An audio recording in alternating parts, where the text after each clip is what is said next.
एक बार की बात है, एक छोटे से गांव में एक गरीब किसान रामू रहता था।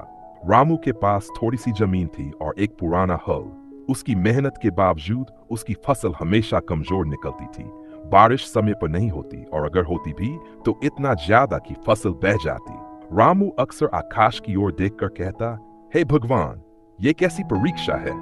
राजा ने किसानों की हालत जानने के लिए गांवों का दौरा करने का फैसला किया। राजा ने पास आकर पूछा, किसान, तुम इतने परेशान क्यों दिख रहे हो?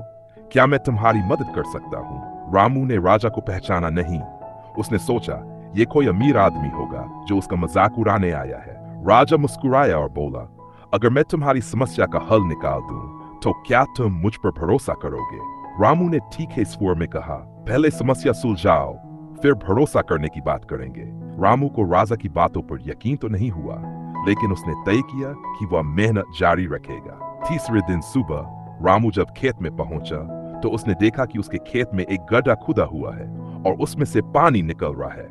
रामू की खुशी का ठिकाना नहीं था। उसकी आंखों से आंसू बहने लगे। ये कैसे हो सकता है? रामू ने खुद से कहा। राजा ने रामू को बताया कि वह कोई साधारण व्यक्ति नहीं बल्कि राज्य का राजा है। रामू ने झुककर राजा को प्रणाम किया।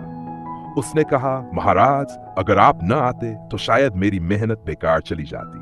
कभी हार मत मानो, क्योंकि सफलता उन लोगों को मिलती है जो उसके लिए जी जान लगा देते हैं।